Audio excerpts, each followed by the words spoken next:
ma'am, meron po siyang property. Alright. Okay, ngayon po ma'am, ito pong yung property na yun ma'am, so lote po siya. Okay, ngayon po mangyari, ito kung ka-eskwela ko, nakursunadahan mo yung lote. Oo. Na ang sabi, uy, pare, ano to, tayuan natin to ng car wash.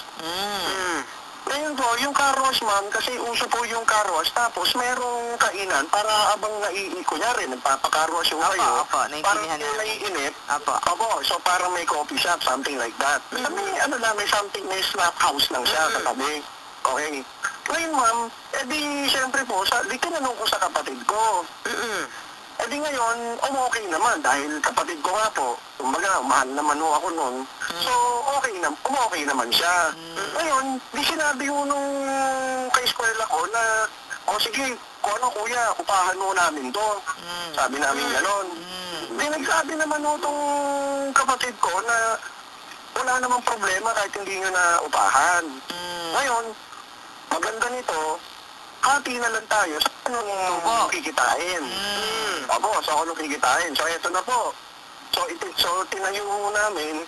So, sa awa naman ho ng Diyos, maganda naman kahit papano. Kumbaga, maganda naman ho ang itinatakbo nung itinayo namin negosyo. Okay. Opo. Sige po, tapos po.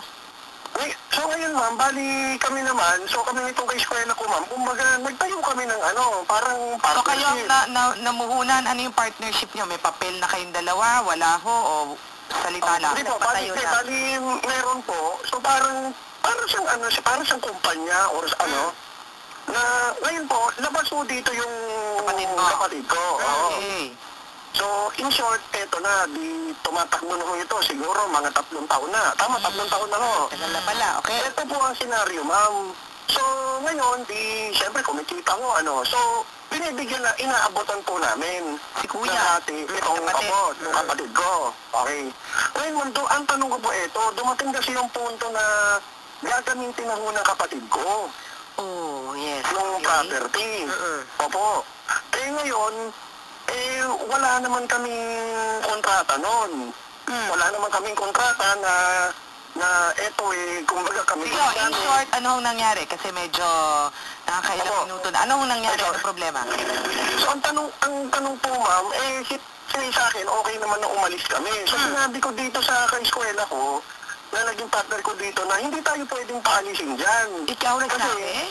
Hindi po, yung ka-eskwela ko po, yung naging partner ko, dito sa car wash.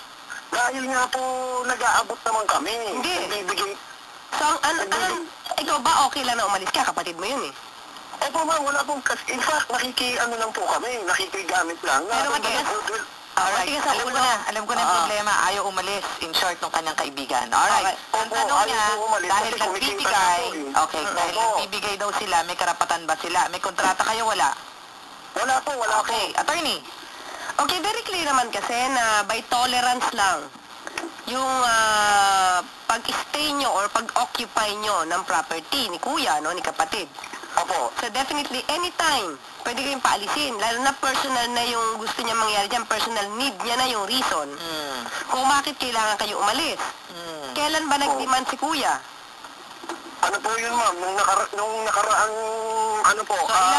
itong June. Okay, ilang days ba ang notice bago mo mapaalis? Depende, may 15 days, 30 days. Lang po, binigyan naman kami ng isang buwan. Anong gusto muna ni kaklase? Oo.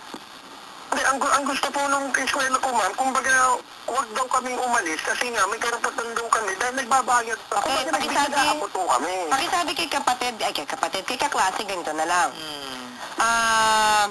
Siguro okay lang makipag-negotiate sa kapatid mo. Ito pinaka-the best ng negosasyon siguro 1.5 months mag-stay kayo habang naghahanap kayo ng malilipatan. Yan.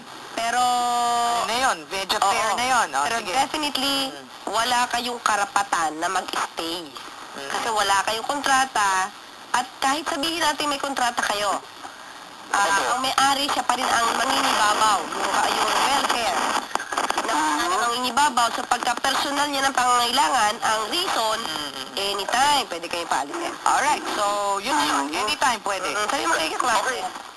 Ito naman, ang worry ko lang, kasi baka mamaya, itong ka-eskwela ko, baka makaisip, magsampa ko ng kaso. Wala siyang cause. Wala siyang cause of action. Kasi wala silang kontrata. Ang kapatid mo nga pwede pa magsampa ng kaso sa inyo ng ejectment. Okay. Ganun po. Oo, sabi mo kay kaklase, mas maganda umalis kayo ng tama nang magkakaibigan kayo kasi pinagbigyan naman niya kayo eh. Oo, ma'am, yun nga po pinapaliwanag ko eh. Kasi yan, kapatid mo naman yung, ikaw yung nasa gitna. Kasi syempre sabi niya dati naman nakita nyo lang kasi na kumikita na kaya kinukuha nyo na sa akin. Wala tayong magagawa doon kasi yun talaga. Yun nga, ma'am eh, kasi ang katwiran nito kay eskwela ko, ma'am, dahil nag-aabot naman mo kami. Hindi, wala. Hindi nga daw pwede. Hindi pwede yung ganon. Alright, Jerome, thank you. Sige po, salamat. Yes, salamat. Jerome. Sige po. Okay, deed of donation naman na ang gustong itanong sa atin ni Teresita ng Makati. Magandang gabi sa iyo, Teresita. Good